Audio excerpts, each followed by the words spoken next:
Total Screen proudly presents their official podcast, On Screen, with your hosts, Tyson Gifford and William Rohrig.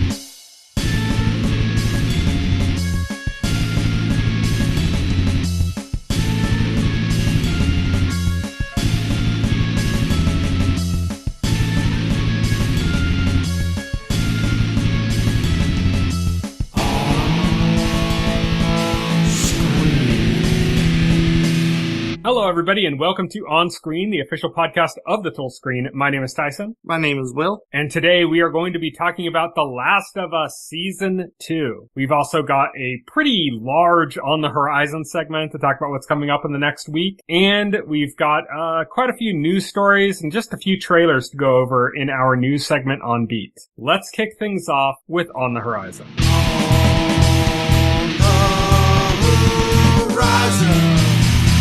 On the horizon. As I said, On the Horizon is where we talk about what's coming up in the next week or so, and we've got a pretty big one, and we're going to get to that soon, the reason why, and that is we're going to start things off Mountainhead. This is a made-for HBO Max movie, or made-for-HBO movie from the creator of Succession. We talked about the trailer for this last week. That's the one that I mentioned. I said that it's like Succession. It has the same kind of horrible characters that I didn't want to watch Succession for, but that I'm actually interested in the movie mostly because it's just a movie, so I can get through it in a shorter amount of time. I don't have to dwell with like hateable characters for too long. But we talked about the trailer for that last week, and that's coming on Saturday, May 31st to HBO and HBO Max. Stick, this is a trailer, we were going to talk about the trailer last week, but we cut it. Didn't make our cut. And this is the one with Owen Wilson, where he's like a down and out pro golfer, and he's mentoring a prodigy. Yes. That is coming on Wednesday, June 4th to Apple TV+.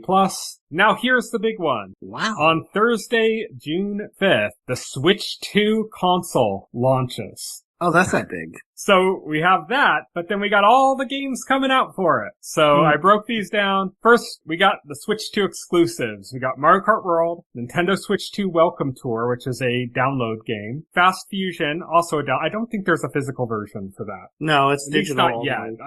I could see that getting one from limited run games or something later. Maybe. I don't know if any other games. I don't know if anyone's ever done that. I think only the Tourist has gotten a physical. Well, that's the most recent, so that could show a change in their strategy. Yeah, I don't know. that's true. But that's a digital one as well. And then Survival Kids, which will forever be known as the one that bricked the Nintendo Direct in the US.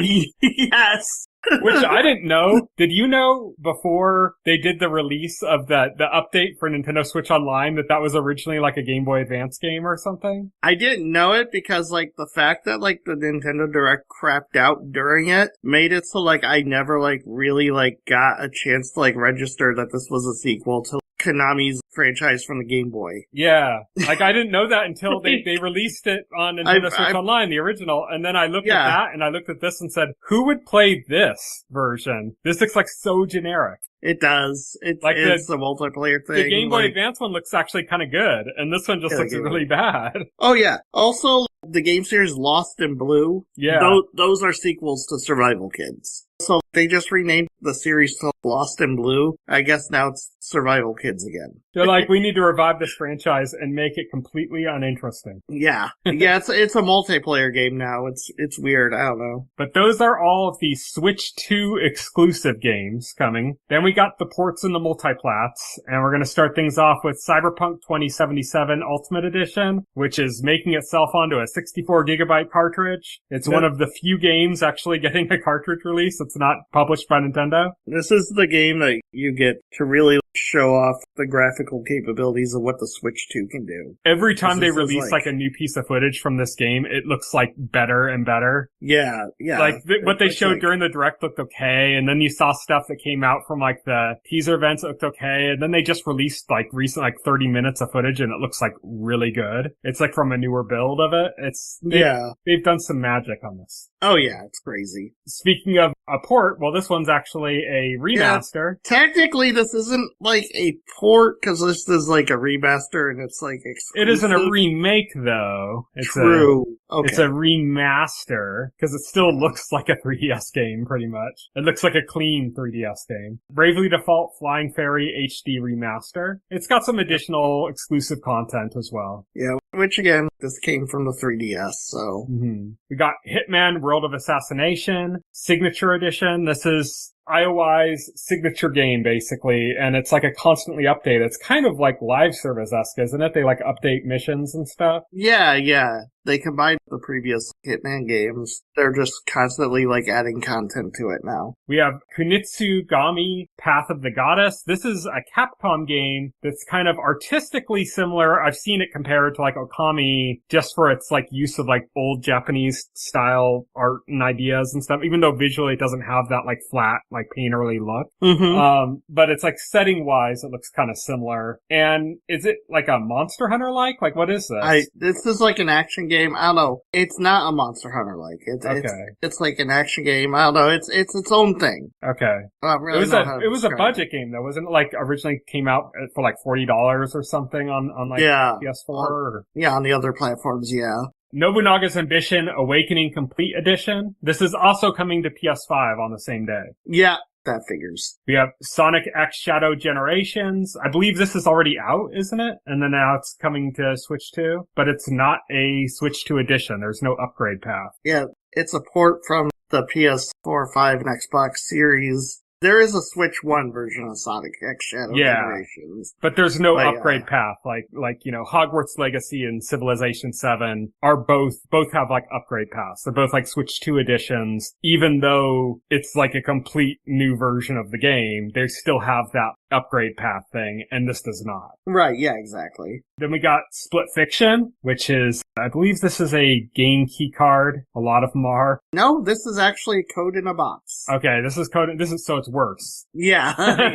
Worse. It's EA taking the code in the box route with this. Yeah. So this is a digital game, full stop. Yeah. It does support the game share mechanic though, because it kind of has to, because Split Fiction had its kind of own version of that anyways, apparently. Yeah, well, apparently, like, Split Fiction, right, I understand on the other platforms, came with, like, a download code for the game, plus the game, like, on the media, so that you can give, like, your friend the download code, and then you'd have 2 copies to play 2-player. I heard there's also actually some kind of a thing that's very similar to Game Share, where it's like streaming the game to somebody else or something. Oh, interesting. As well in that game, but like apparently it doesn't work that well, so people are kind of hesitant. Oh. I've just gotten that from watching like reaction videos and stuff of the direct. Yeah, I honestly don't know. I haven't looked into it. Yeah, I've never played the game, so I can't say with any certainty. I never played the game either. You need 2 people to play it, so it's kind of impossible for me to play it without somebody else. Then we got Street Fighter 6 Years 1 through 2 Fighters Edition. This means that it includes the DLC characters for the first 2 years. Yes. But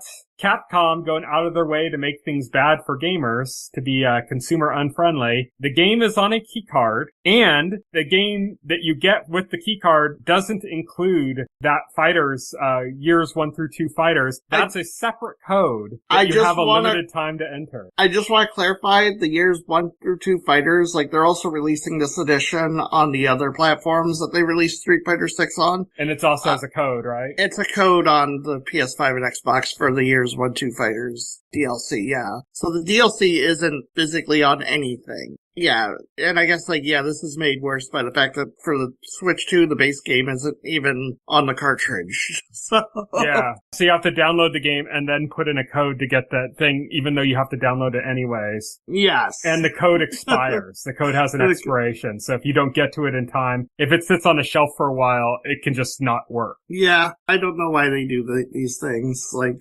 just include, why? It's already a key card. Just fucking include that as in the game. As part of the you download, can't get the game without that anyway, so just include it. So if you download the game, you just get it. You know, that's all you need to do. Capcom's gonna be Capcom, you know? Yeah, Capcom's gonna Capcom. And we also got Yakuza 0 Director's Cut. I don't have too terribly much to say about that, but it's apparently got additional content and new cutscenes and stuff. We got Arcade Archives 2 Ridge Racer. I know you were really excited about this, not so much because of the game itself, but because it's like the next generation of arcade archives game. It's going to get into more like three-dimensional arcade games and stuff. Yeah, that looks like really cool. I'm excited for the prospect of that because like there's so many games in like the 3D era of arcades, especially like from Sega, Namco obviously with Ridge Racer. Like Ridge Racer is the big one. I think that's the perfect one to start with.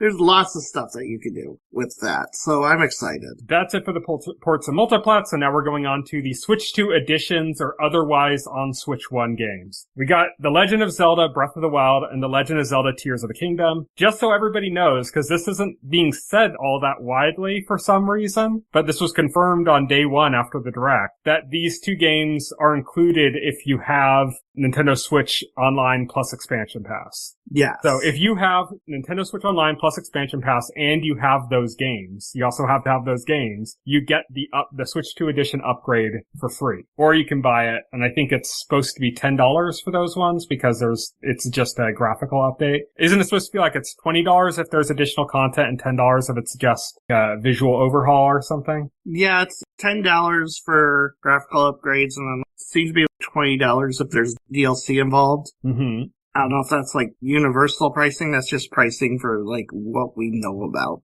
Yeah, they're still infuriatingly vague about certain details of this already, even though we're so close. Hogwarts Legacy, as we mentioned, this is going to be, it's like a new version of the game, but there's an upgrade path. So if you have it on the Switch, you can pay just the upgrade fee to get the new version, but it's a new version, basically, of the game. We got Suikoden 1 and 2 HD Remaster. I believe this is either already out or coming out at around the same time on the Switch and every other platform. I'm not exactly sure how the upgrade path works on that. That one was kind of vague on information again. A lot of this stuff is vague on information, unfortunately, even still. Puyo Puyo Tetris 2S is also, it's a Switch 2 and a Switch 2 edition, I think. I don't know if there's a price difference. There's really no information about that. Rune Factory Guardians of Azuma. I believe this is the one that's like really cheap, isn't it? It's like $1 something, like $2 something like that. It's like a really cheap upgrade. Yeah, like $2.50 or something for the upgrade. Yeah, it's like this is a really cheap upgrade. This is also coming out on PC at the same time. And then Sid Meier's Civilization 7, like Hogwarts Legacy, this is a new version of the game, but it has an upgrade path.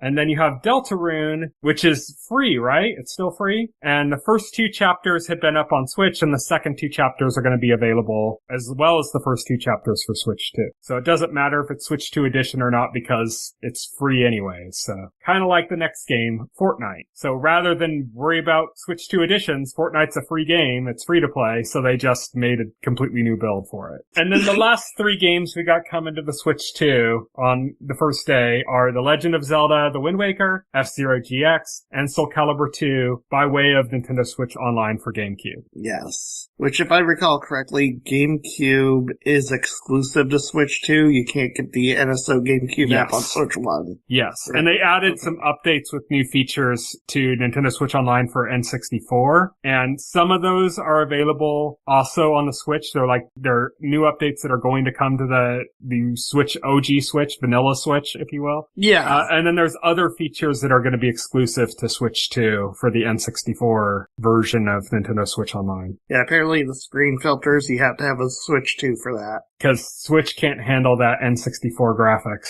Oh yeah, no, they can't handle ranked N64 with screen filters. Yeah, it'll too melt. much.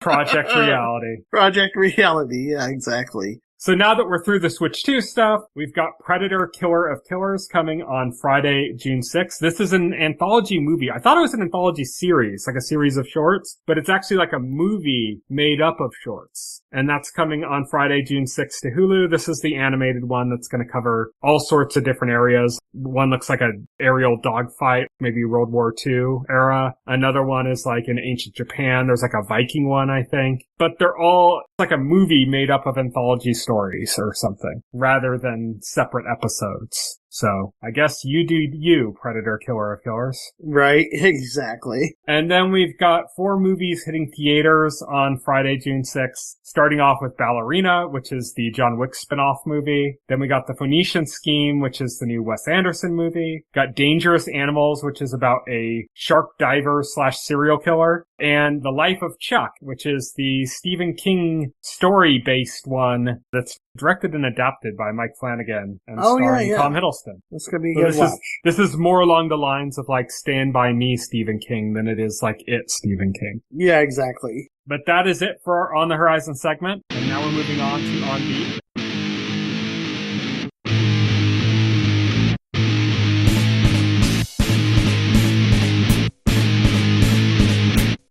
On Beat. On Beat is our news segment, and we're starting off with the news that Alex Garland is going to be making an Elden Ring film adaptation. So... yeah, this is kind of weird news. It's being produced by A24, by the way. Yeah. Don't know what to make about this. I haven't seen any of Alex Garland's films. I know it's just kind of like strange. You wouldn't guess this happening. I don't even know, like, conceptually, like, how an Elden Ring film would work.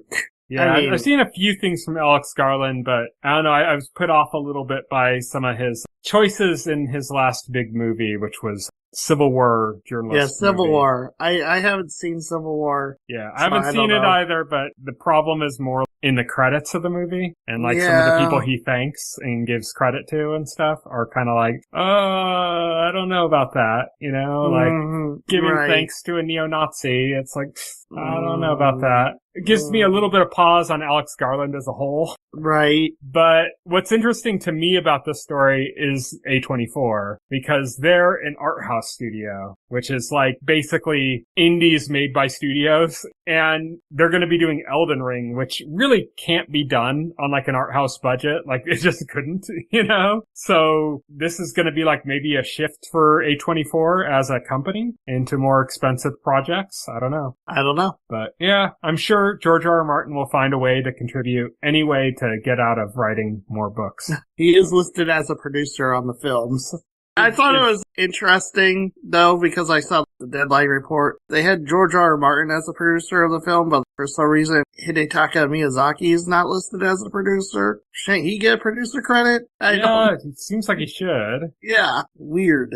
Our next news story is that Avengers Doomsday and Avengers Secret Wars have both been delayed by about half a year, both of them. Both of them were scheduled for May releases, so Doomsday was scheduled to come out on May 1st, and now it's going to be coming out December 18th this year. Or no, next year, I mean, not this year. And then Avengers Secret Wars was supposed to come out on May 7th of 2027 and is now coming out December 17th of 2027. Yeah. So I'm not going to say which is which, but one of those dates I mentioned is my birthday, and another one of those dates is my oldest nephew's birthday. Well, congrats. You can watch Avengers movies on your birthdays. Well, I didn't mention which was which, so actually one of them is not going to be able to watch it now. Whoops. Both of those were delayed. Normally, I don't think we'd cover a delay, but this is MCU, so it's kind of got like a bigger meaning behind it. There's also the whole thing about Spider-Man now is going to be coming out before Doomsday, whereas before it was going to be coming out after, and they're supposed to be taking place simultaneously, so... Well, supposedly, according to rumors, like, that, we never got that confirmed, so, like,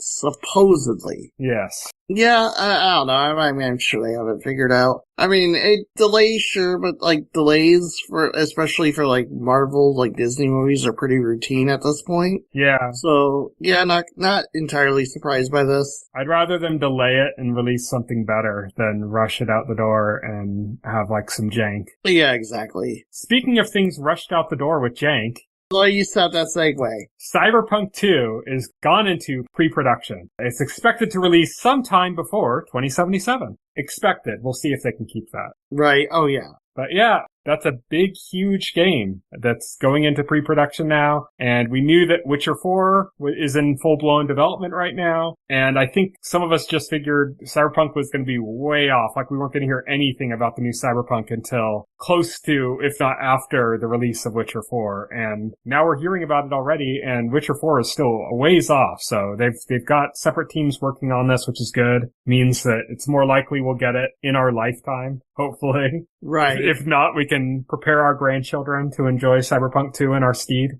Like, this game, obviously it's just entering pre-production. This game is not going to be available for the current set of consoles that are available, including Switch 2. Yeah.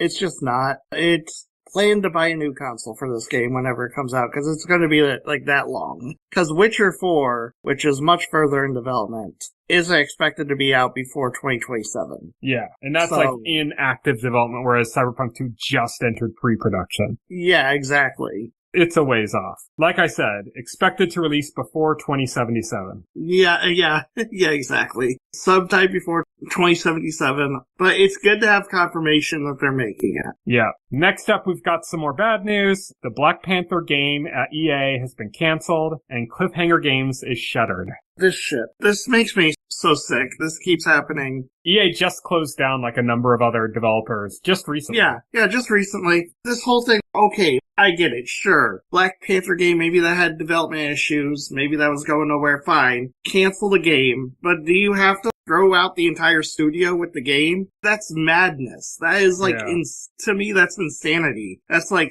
going, oh, well, I guess you can't make a game now. We need to shut you down. I think a big part of the problem is that it's the industry. And the industry has completely gone in this like all or nothing direction of we have to make games that cost like 10 times as much as the biggest Marvel movie. And they have to be like the biggest success ever. And every game we make has to be that now. And it's that's just a disaster in the waiting. And if the game falters or doesn't meet that high bar, like all the talent that worked on it is automatically considered worthless. Yeah. It's dumb. Why not keep that talent for like other projects? Yeah, they need to instead of getting rid of them. They need to really rethink the kind of development that's been going on in the industry. Like I think we need more like mid-budget games. We need more, you know what I mean? Like not everything has to be like the biggest budget ever, You can do things a little bit cheaper and a little bit more risk averse. Jesus Christ. It's just, our industry is so broken. It's just a mess. And man, I just feel bad for anybody that's trying to kind of make their name in this industry right now. Oh yeah. And EA gave a pretty shitty statement where they were they were sad that they had to make hard decisions that affected people we worked with and learned from and shared real moments with. And they probably immediately, all the executives that made that decision, gave themselves bonuses. Yeah, exactly. To deal with the sadness. To deal with the sadness. Yeah, it's like that gif from Zombieland of Woody Harrelson crying into the money. Into the money. Yeah, that's the EA executives writing this statement. And then they said, the company is focusing on a small handful of franchises going forward. Battlefield, The Sims, Skate, and Apex Legends. Just let's make less games, much more expensive games, and then throw them at the wall, and when most of them fail, we'll go out of business. Right, smart moves. Real brilliant. Real smart decision making. I swear if Nintendo wasn't around, this entire industry would have died 10 years ago. This is just to feed the beast of shareholders demanding infinitely increasing revenue. Yeah. Even though that's literally physically impossible. Like I said, I swear if Nintendo wasn't around, this whole industry would have gone kaput 10 years ago, I think. Yeah. Nintendo's the only one holding out going not every game has to cost $400 million. Right, yeah, exactly. It's just senseless. The senseless part to me is just wholesale getting rid of all that talent like it's nothing. Yeah. It just means nothing. It's brain drain. How are you making good games if you keep, just throwing away talent? How are you going to make world-class games? I don't understand that business model. Now they'll just enter it into a prompt in ChatGPT. Yeah, because then when you're gearing up to make new projects, now you have to hire new people, and they're going to have less knowledge than the people that you just fired. And again, that's why when you look at Nintendo's games are such a consistently high quality because they got people there that have been working at Nintendo, working on their games and their culture since the 80s. Takahashi Tezuka, he worked on the original Super Mario Brothers with Miyamoto, and he was directly involved in the team working on Super Mario Wonder. Yeah. That's why those games are world class, because they didn't just throw out the talent constantly. Yeah. They also realized that they don't have to it's a fucking Mario game. They don't have to spend $400 million on it. Yeah, exactly. It's just, this is so much broken about the industry, and they really need an enema, is what they need. Oh yeah. Yeah, like most companies, like EA is like at the top of the pile. What that enema needs to wash away is the executives. Yeah, get rid of the executive. Instead of shutting down the studio and firing all these developers, they should just fire Andrew Wilson. Oh, you didn't meet your quotas? That's an Andrew Wilson problem. Get rid of him. Yeah. Yeah, it's bullshit. Our next news story, David Sandberg, who was the star, director, writer, full-on creator of Kung Fury, which, if you haven't seen it, you really should. It's on YouTube. Just look up Kung Fury. It's like what is it, like 15, 20 minutes, something like that? I don't think it's like that. I think it's a short thing. I think it was like 10 minutes. It's short, not very long. It's like a short movie that's like ridiculously stylized and weird and covers like all these different genres, and it's very like tongue-in-cheek. It's a full parody. It's full absurd. It's like absurd. I wouldn't say it's a parody. I'd say it's absurdist, but it's not really a direct parody of anything because it's a parody everything. It's a parody of like 80s like action movies for basically to some extent, but it's also got its kind of its own style. It's not like trying to, when I think parody, I think like Scary Movie is directly trying to be like Scream. It's trying to copy that style. Well, you're kind of like thinking like, oh, parody is like specific, but it doesn't have to be like that specific to be parody. I think it's unique enough that it kind of transcends parody, in my opinion. Mm-hmm. Well, anyway, watch it. Yeah, watch that. The director of that is going to be directing a new feature-length movie called Dragon Lord that is a fantasy punk feature film that's action, comedy, sci-fi, and fantasy, and it was described as like Star Wars, Mad Max, Lord of the Rings, and He-Man mashed into one, where dinosaurs from the past coexist with robots from the future and everything in between. Have you seen Kung Fury? There was like Norse gods, robots. Norse gods, robots, Nazis. Yeah, Hitler. Literally Hitler. Literally Hitler. Ancient mystical kung fu. yeah, exactly. So it gives you kind of an idea. If you've seen Kung Fury, you have kind of an idea of what this could be. And the idea of that is like a feature-length movie that's just kind of batshit crazy and off the wall and super stylized, because that's the other thing is Kung Fury is very stylized, very heavily stylized. Yeah, I'm very interested. I'm kind of been wondering what's been going on with this guy and his team. Kung Fury was, 10 years ago? Maybe more? It's been a while since we've seen anything like really significant from them, but I like the idea that he's doing a feature. Our next news story, Nintendo has joined the list of Summer Game Fest partners. So yeah, they weren't there last year. They've joined the Keeleys. Yeah, they joined the Keeleys. Yeah, they weren't a part of Summer Game Fest. This is interesting. People note that the logo that they used was the Nintendo Switch logo instead of the Nintendo Racetrack logo. There's speculation. I think that's just to hammer home that like this is the announcements that they're going to talk about are like just very Switch 2 focused. Do you think we're even going to have announcements, or are they just going to are they going to use, because Summer Game Fest is also like a physical event. I don't know what I mean. Are they just going to like use it as like a stop for their Nintendo Switch 2 like tour they've been doing? I think so. They're gonna have like Nintendo Switch 2, but I also think like they're gonna have the Nintendo Direct under the Summer Games Fest banner, and the Direct is going to be all about Switch 2, which we should be seeing that Nintendo Direct not too long after the Switch 2 launches. The rumor is it would be coming either the week of or the week after the Switch 2 release, and the week before doesn't make sense. I don't see how it would be the week of, because the Switch 2 launches on a Thursday, and the only other day in that week is Friday, so it doesn't make sense. No, the only other week before, but the implication was that it could be coming, or the only time after would be Friday, but the implication was that it could be like on Wednesday or Tuesday. I don't think there's which doesn't make sense. Yeah, I don't think there's going to be the Direct before it launches. I think it's going to be like after people have their Switches that they're going to have the Direct. So I think it's going to be the week after next week we're going to get the Nintendo Direct. Honestly, if there is a Nintendo Direct in June at all, and that's still an if, There's nothing confirmed there. If we are getting a Nintendo Switch Direct, a Switch 2 Direct in June, I think that this Summer Games Fest thing is literally just going to be the same shit we've already seen on Treehouse and that we've seen from these Nintendo events for like the live version of Summer Games Fest. Maybe they'll bring out the same people to do interviews regarding the same stuff that they're already showing, like, but nothing new, I don't think. And then we would have a Direct sometime after that. That's kind of like unrelated to it. So what I'm saying is I don't put a lot of faith that we're actually going to get anything new from Summer Games Fest for Nintendo Switch 2.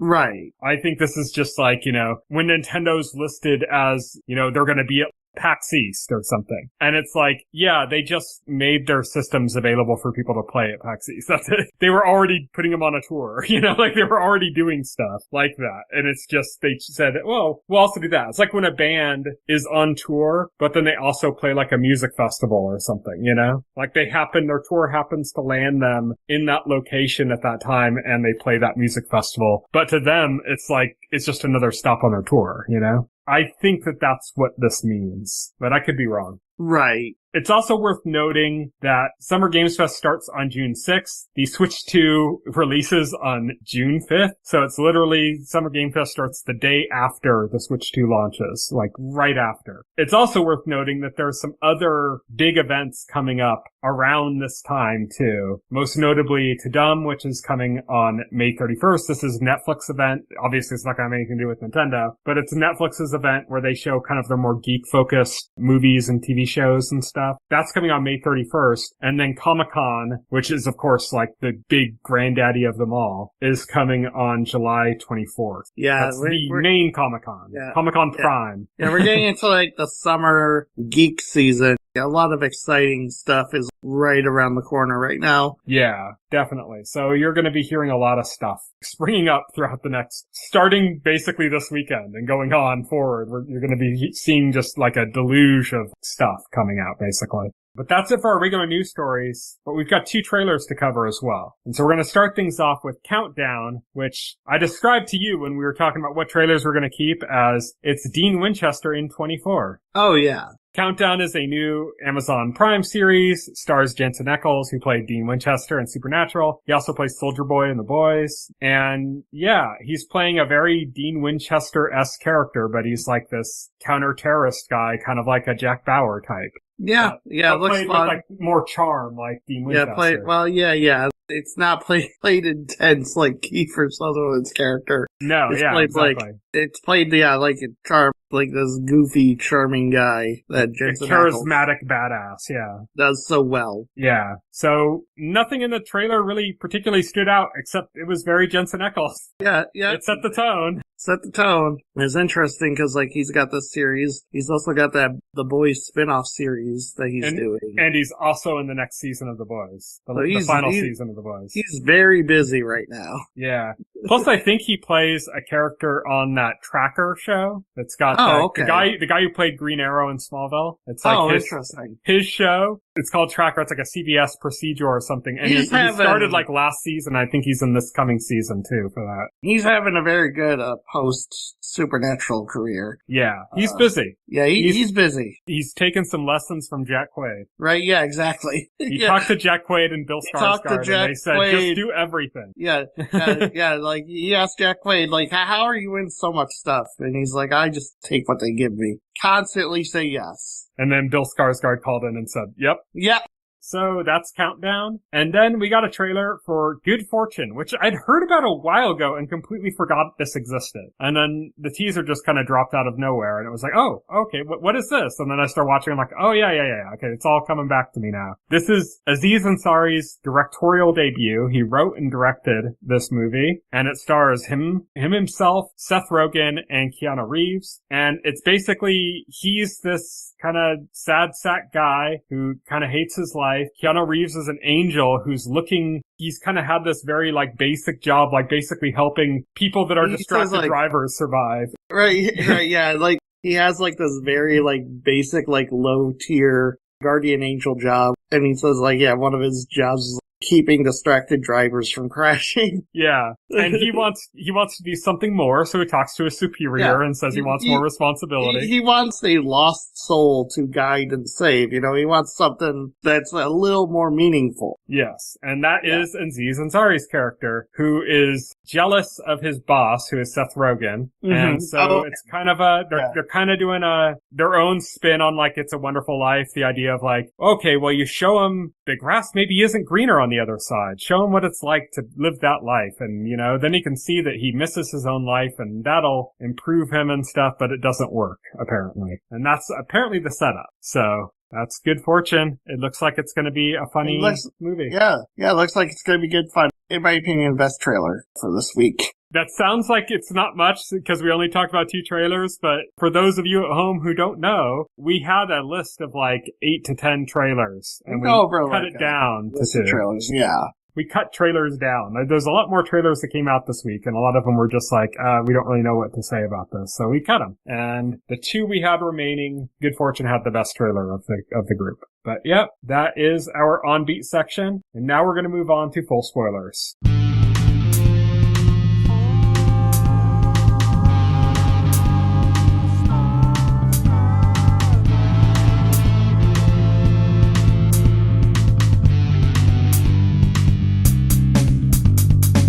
Full spoilers is where we talk about whatever we're going to talk about in full spoilers, hence the name. And this week what we're talking about is The Last of Us Season 2, the entirety of the show, in full spoilers. We didn't cover this one week to week because it's 7 episodes this year compared to 9 from last year, so it's a bit of a shorter season, but also like that makes sense for like what they covered. So yeah, covered about half of a game. Yeah, they covered pretty much not even like half of the game, like the first like quarter of it. Yeah. Because like the season ends like where the story's like really getting started.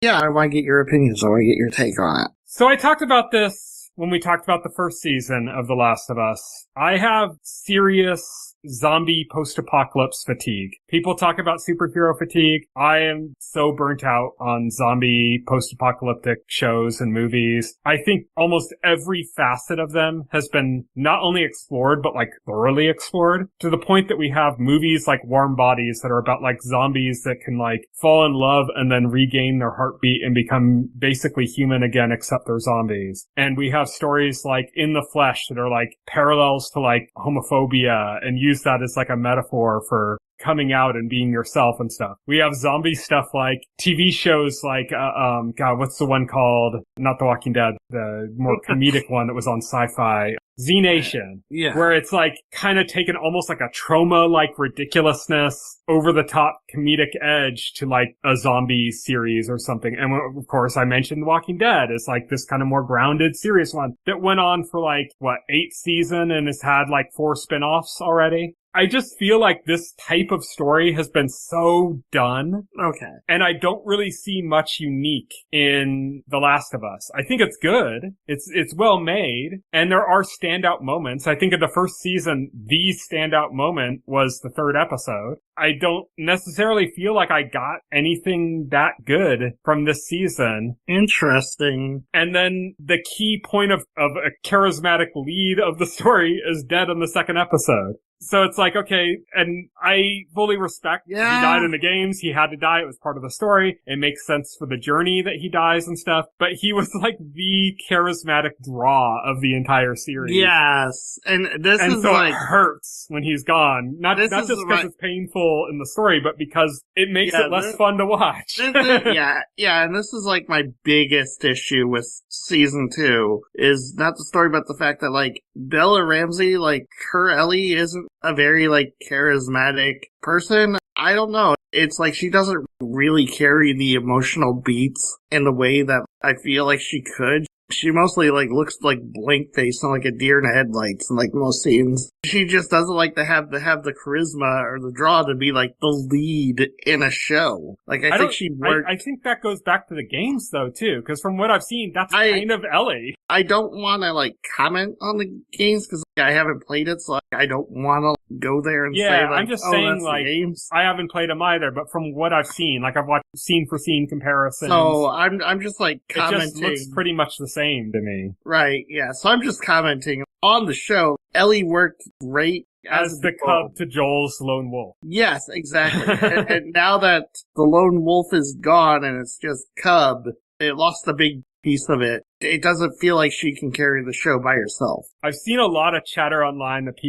they just wanted it to go back to the zombie apocalypse aspects of the story, and they felt that like all the kind of relationship stuff between her and Dina was like a distraction. To me, that was like the best stuff. I was like, all the zombie apocalypse stuff, as I said, I got zombie post-apocalypse fatigue, was like just boring me.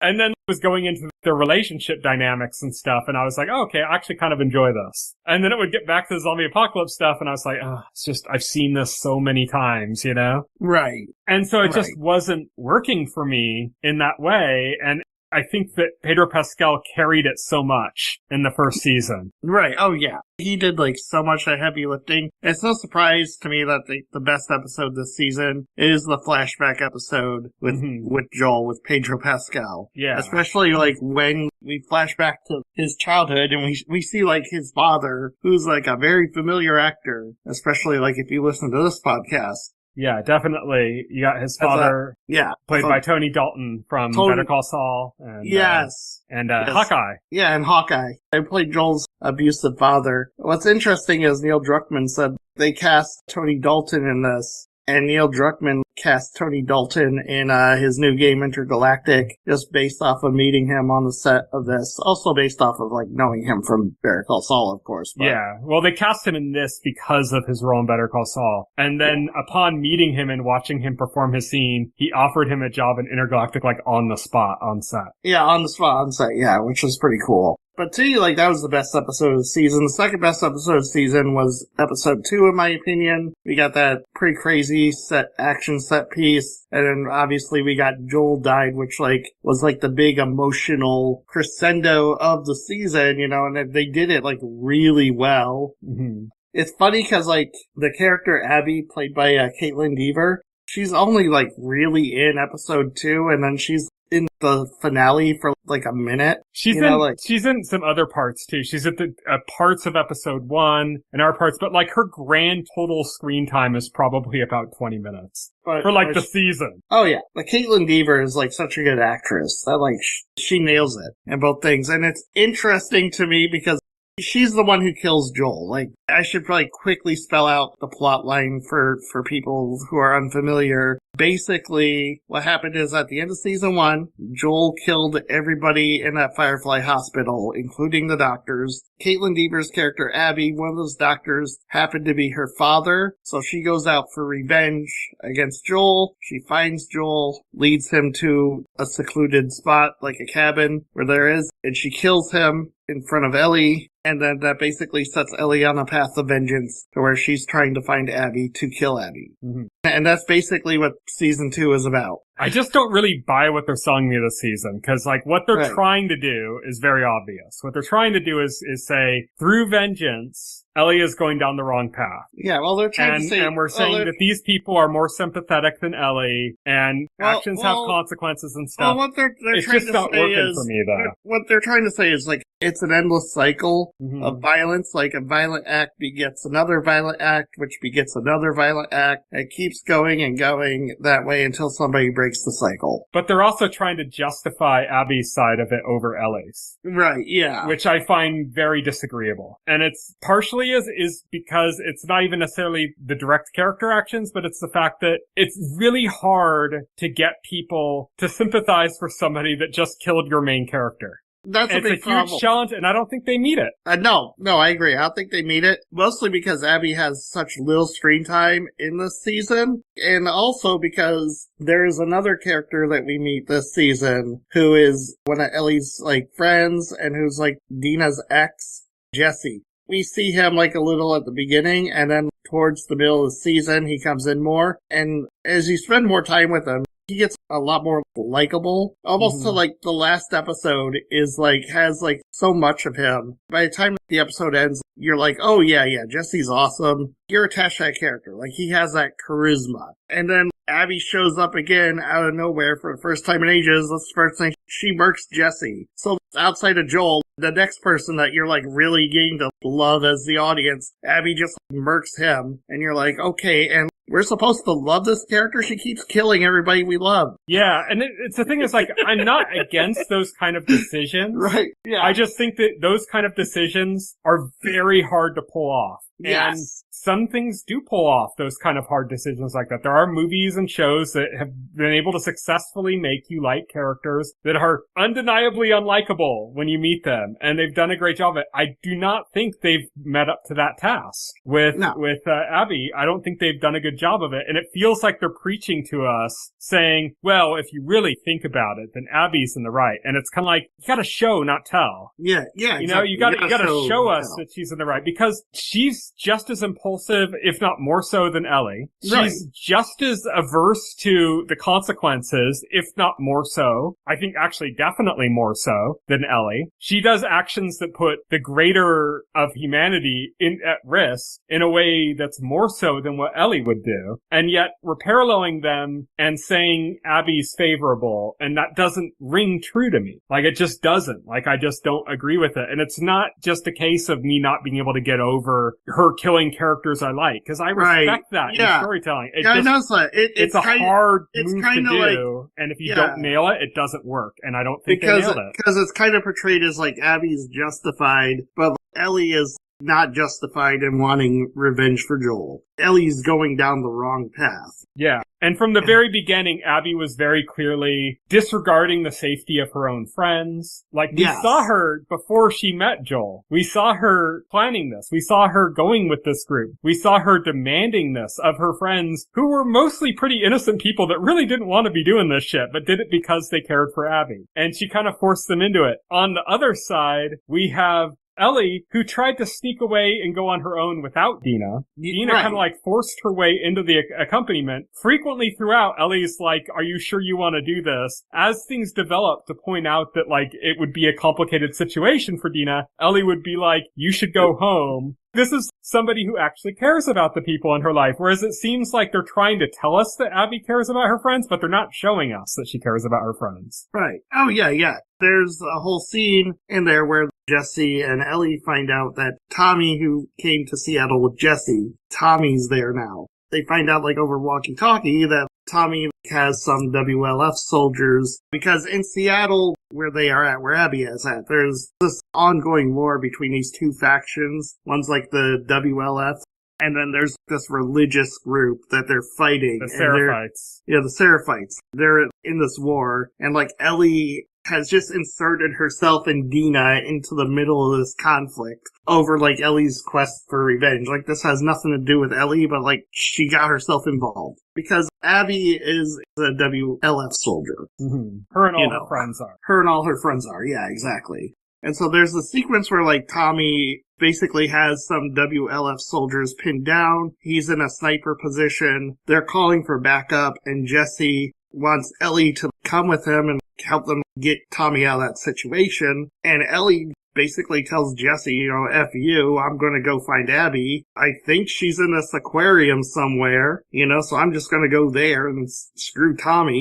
It's the whole thing, like, she only cares about herself in those moments. Yeah, but I think that's also a departure. That felt like forced, because while she does care about her revenge over everything, she's reluctant to have other people that she's gotten tied into involved in that until the fucking finale. And it feels like they just said, okay, well, we need Ellie to do something kind of on the wrong side that even the audience is going to turn on her for. And it felt forced. Like, it didn't feel organic that she would be like that. Like, of course she'd prioritize getting revenge and stuff, but she would prioritize it in a way of like, we need to get Tommy back so we can get our revenge, And instead she just goes straight for it, and it's like, it goes against, there are moments of her character between her and Dina, between other things, where she kind of discovered her strengths and weaknesses, and how other people kind of fill in those differences for her, and adapted to that. And then in the finale, Ellie just kind of threw all that out. Right. And then she goes to the aquarium. Decision, and none of it felt organic or natural. And it was all done, I think, to make her look comparable to Abby. And instead it just made Ellie look lesser than she did before. Like, instead of elevating Abby, it de-elevated Ellie. Right. They make a parallel, too, because Ellie's girlfriend Dina, like, reveals to Ellie pretty early in the season that she's pregnant. Jesse doesn't know until Ellie lets it slip. Well, he kind of guesses, and then... He kind of guesses, and then he tricks Ellie into slipping it. Yeah. And then when Ellie, like, goes to the aquarium, she doesn't find Abby. She finds Owen and his girlfriend, who is, like, also there, Mel. They're discussing plans. Ellie gets a drop on them. Ellie kills Owen after he tries to pull on her. And I guess, like, she grazes Mel's, like, neck. It manages to cut her neck open. Like, hits an artery or... She's just bleeding out. And then Ellie, like, realizes that Mel is pregnant as well, you know? Yeah. It just feels too forced. Right. It feels too unnatural. It feels too much like they're trying to make the parallel. And it's like, I get what they're trying to do, but if it doesn't hit, it doesn't hit. Right. That's been my frustration with this season. And I know, like, the next season's gonna pretty much focus almost entirely on Abby. And I'm like, I don't like, fucking care about her, you know? Like, and this is where we diverge. This is where we go our separate ways. Because, yeah, they end the season... First of all, I want to be annoyed. They end the season on a cliffhanger. Abby has her gun trained on Ellie. Ellie is basically begging for mercy. Her hands are up. See, that was like a weird last-minute switch, too, because she came out to protect her friends after, like, having been wrong earlier in the episode, and was like, it's okay, you can kill me in their place. And then the second Abby raises her gun at her, she's like, wait! And it's like, you just made the noble sacrifice, and now you're like, it's like, what the hell? I just don't like that shift. She's like, wait, and then you hear the gunshot and it goes to black, and then you get the setup for next season. But I just hate that they ended. Obviously, Ellie doesn't die in that scene. I'm just going to say right now, Ellie does not get shot and killed by Abby in that scene, but you're going to have to wait until 2027 or play the game to get that confirmed to you, and that is annoying to me, because it's not like TV shows haven't done cliffhangers like that before, but with, like, the production schedules of, like, a show like this, having to wait till 2027 to get that resolved is really annoying, especially with the setup for next season. We're probably not even going to see the resolution to that scene until the end of the season. If that, yeah. Yeah, if that. If it's not even pushed to season 4. Well, the thing, you bring up that, like, of course there are cliffhangers that have, like, big cliffhanger endings and stuff, but there's also a difference in types of cliffhanger endings. There's cliffhanger endings where it's like, is this person been killed or not? You know? And then there's cliffhanger endings like, the hatch was blown open. What's in the hatch? And what's in the hatch is intriguing. Is somebody dead or not? Is your primary character dead or not? Isn't really intriguing. It's like, so it's just like frustrating that you have to wait. Whereas like, what's in the hatch is like, you start to theorize, you guess things, you look for clues, you try to think about what could be there. And again, like, Lost only made you wait a year for that. So, yeah, they didn't make you wait 2 years to find out what's in the hatch. But even if they did, it's not like, oh, did my favorite character die? Right. It's not like that. Yeah, so I was kind of like, that's a lame place to cut it. Yeah, it's a cheap cliffhanger versus like a thought out cliffhanger, you know? But I'm actually excited for season 3. Season 3, as confirmed by the end, is going to focus on Abby. We're going back to Seattle day 1, and we're going back in time to the beginning of Abby's story. In season 3, if it follows the game, it should follow Abby up to the point of where we ended season 2, from her perspective. And I just could not give a shit about Abby as a character. I just don't care. I'm excited. They haven't given me a reason to care about her. I mean, that's the problem. That is my issue with season 2, and that is why I could see, like, people checking out of season 3, because, like, yeah, they haven't done a good job of making you want to learn more about Abby, but despite that, I do want to learn more about Abby. I like Caitlin Dever as an actress. I think she's fantastic. I think Abby has, like, a really interesting backstory, and I think, like, getting to know her and getting her perspective. Also, like, she is in that world of Seattle and what's going on, so you're going to get more of that. You're going to get that more fleshed out than season 2. I think it's going to be a much more interesting season than season 2 has been, and I'm genuinely looking forward to it. I think they did such a bad job of setting up Abby as a possible character that you could identify with. And I agree. Again, I'm not even talking about the killings that she did. I'm talking about her personality. Like, they've done nothing to endear us to her.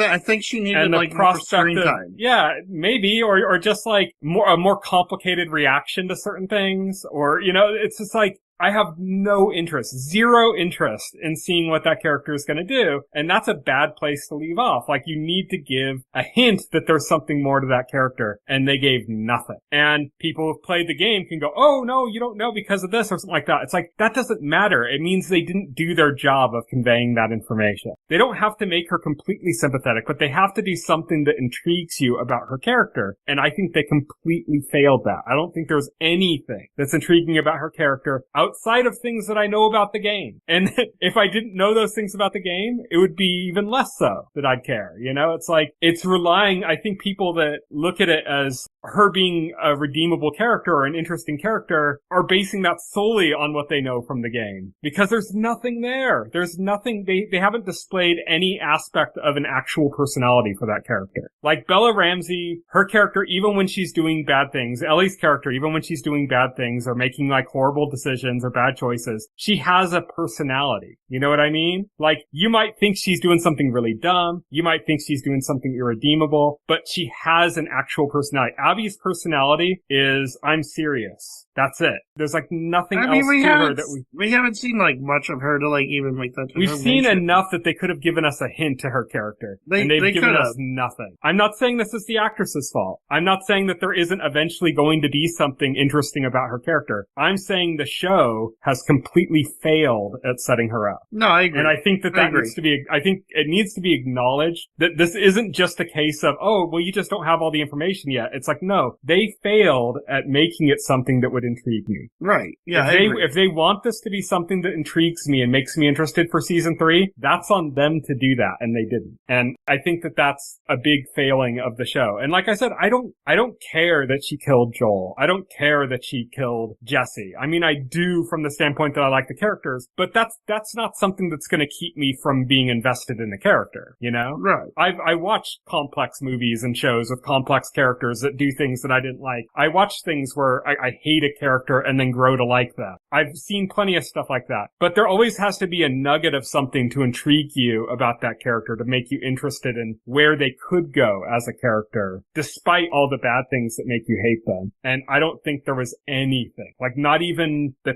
tiniest minutia of anything for that direction for Abby. And I think that's a failing in the show. Like I said, I don't think it's the actress's fault. I think it's the writing. No, I agree. And maybe it works better in the game because all that is in the same game, you know? But despite that, I'm looking forward to season 3. So I'm still on board because I think it's going to be a great story. Yeah. I'm not on board. It's going to take like a really good trailer to get me on board because I've lost interest. I'm just not into it. You don't have Joel, so you don't have your charismatic lead. You don't have Ellie, who's kind of funny and weird in her own right and has her own things that makes her intriguing. And now it's going to focus on a character that they did absolutely nothing to set up anything that's likable about. We mentioned that Ellie's not as a super charismatic and likable character Pedro Pascal's Joel is or something, but she has like little quirks about her, little interesting quirks about her and stuff, and none of that was shown for Abby. And it's like there's little things. There could be like a 2-second aside, a joke, an offhand comment that could have painted that there was something else there, and they didn't do it. They just wanted fans of the games to go, well, I'll just trust you. And it's like, well, I haven't played the game, so I don't trust you. You've given me no reason to trust you. That's what I'm saying. Fair enough. But, I mean, like I said, a lot of this is also painted by, I'm just burnt out of post-apocalyptic zombie shows. Yeah, well, that's fine. So, I don't know. You might be watching season 3 on your own. We'll have to see when trailers come out for it and stuff, if I have any interest. We'll have to see. We'll see in 2027 when it comes out. Yeah. But that is The Last of Us Season 2.